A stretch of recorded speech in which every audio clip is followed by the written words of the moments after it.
Então, gente, agora nós vamos ver dilatação linear. A gente fala que é unidimensional, né? Vamos pegar aqui uma barrinha. Essa barra, ela vai ter um comprimento inicial. A gente chama esse comprimento inicial, comprimento L, tá? Comprimento, tudo inicial na física tem uma bolinha, L0, comprimento inicial. Vou pegar essa barrinha aí, vou colocar ela no fogo, vou aumentar a temperatura dela. Se eu aumentar a temperatura dessa barra, gente, o que vocês acham que vai acontecer com o tamanho dela? Como nós vimos na primeira parte aí de dilatação, ela vai aumentar, né? Ela vai expandir o tamanho dela. Aí você vai falar, mas professor, você falou que não conseguimos observar isso. E você está aumentando o tamanho dela e muito aí. Não, pessoal, aqui eu estou fazendo dessa forma só para vocês observarem, né, o que acontece. Mas ela só aumenta um pouquinho, tá? Então, gente, ela tem comprimento inicial. Depois que eu coloquei no fogo, ela vai ter o comprimento final maior do que inicial, nesse caso aí, né? Então, gente, o que nós estamos observando?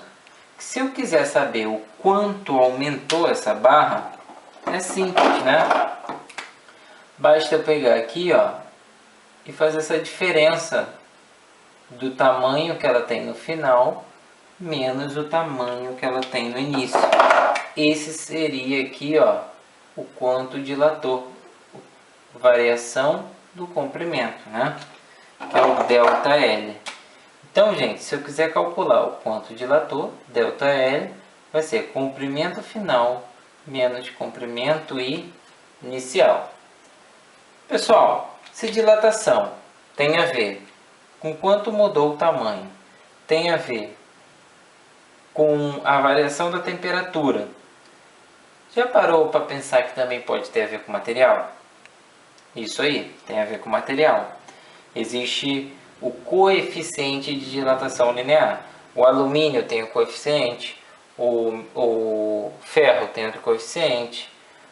Se eu pegar madeira tem outro coeficiente, o vidro tem outro coeficiente. Cada material vai ter um valor para o coeficiente. Ele é o alfa, né, que a gente chama de coeficiente de dilatação linear. Beleza? Ele vai depender do material. Esse coeficiente de dilatação vai ser um número vezes 10 a menos 6.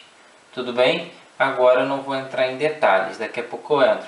Mas como que eu posso calcular essa dilatação linear? Essa dilatação linear, que a gente chama de ΔL, né? É o quanto aumentou ou diminuiu o tamanho do meu material, vai depender do comprimento que ele tem inicialmente, beleza? Comprimento inicial vezes coeficiente de dilatação, que vai depender do material, como nós vimos, vezes variação, gente, da temperatura. Eu gosto de usar o ΔT, mas não tem problema se você quiser usar o ΔT. É porque o T, em alguns assuntos da física, pode ser o período, pode ser. Então, muitos utilizam o ΔT para variação da temperatura. Então, ó, comprimento inicial, coeficiente de dilatação, variação da temperatura. Então, por aqui, eu consigo calcular o quanto meu corpo aumentou ou diminuiu. Por quê? Porque essa variação da temperatura, ela pode ser maior do que zero. Ou seja, a temperatura aumentou, eu tenho uma expansão. Porque essa diferença da temperatura vai dar mais do que zero. Exemplo, a temperatura aumentou de 10 para 30 graus. Então vai ser final 30 menos 10 que é inicial. Esse valor vai dar maior do que zero. Agora, essa variação da temperatura pode ser menor do que zero.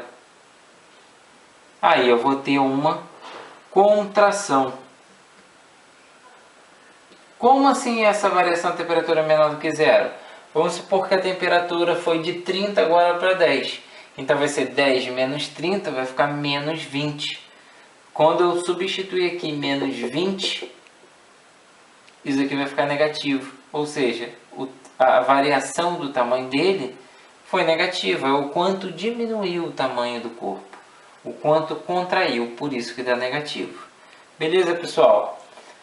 Uma coisa muito importante, tá? Geralmente esse ΔL que a gente acha é em metro, tá? Aqui é em metro. Esse alfa é Celsius a menos 1. E o Δθ é em Celsius. Tudo bem? Tome muito cuidado com esse L aqui, tá? Se ele está pedindo no final o quanto dilatou em milímetros, ele te deu em metros, você tem que transformar no final da questão. Então, pessoal, a dilatação linear, ela só vai aumentar para os lados. Não aumenta para cima e para baixo, nem para frente e para trás. Só para os lados, né? Ela é unidimensional, ela é linear. Esse ΔL, né? ΔL é o quanto aumentou. Então vai ser tamanho final menos tamanho inicial, como nós vimos. Se a pergunta lá da questão for qual o tamanho que a barra adquiriu após dilatar, então o comprimento dela no final, que é o L, basta passar o L0 para lá. Vai ser o quanto ela tinha no início, mais o quanto ela aumentou, né? Então fica aí a dica. Isso daqui eu também posso usar, tá? Algumas questões. Pessoal, o que é essa lâmina bimetálica? Lâmina bimetálica são duas lâminas conectadas, tá? Juntas, grudadas. Eu pego uma lâmina e junto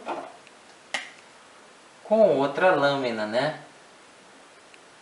Consigo juntar, né? Colar as duas juntas, soldar as duas juntas. Se eu pegar duas lâminas bimetálicas e fixar elas aqui, ó, vou fixar, fixei, coloquei na parede, prendi. Quando eu variar a temperatura, se essas lâminas são feitas de materiais diferentes, né? Vou colocar aqui, ó, materiais diferentes.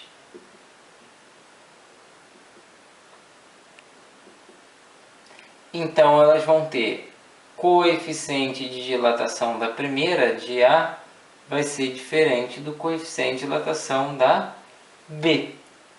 Beleza, pessoal?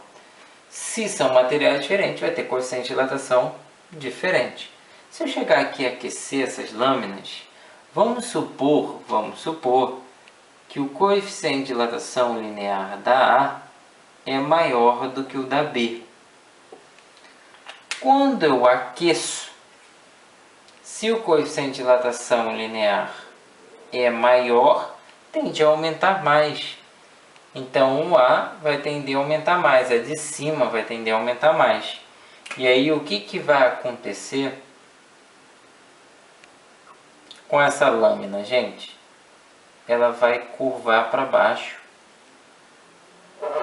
Fazer uma curva para baixo, tá? Porque a de baixo não aumentou que nem a de cima, aumentou menos. Então ela vai começar a puxar a de cima para baixo. Logo ela vai puxar para baixo. Isso se aumentar a temperatura, tá? Se eu pegar, aumentar a temperatura.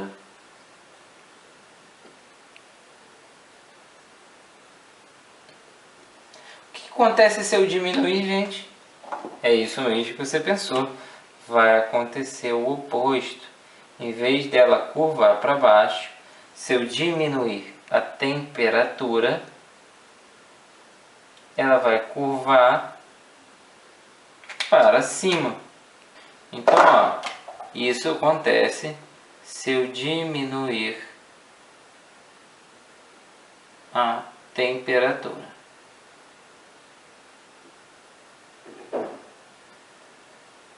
Outra coisa que pode acontecer é o coeficiente de dilatação. Se o da B fosse maior, quando aumentasse a temperatura, a de baixo ia crescer mais, a B ia crescer mais, porque o coeficiente dela seria maior. Então, ao invés de curvar para baixo, iria curvar para cima. E depois, na hora de diminuir a temperatura, iria curvar para baixo. Iria acontecer o oposto do que está aqui. Então, gente, materiais diferentes, coeficiente de dilatação diferente. O que tem maior coeficiente de dilatação tende a aumentar mais.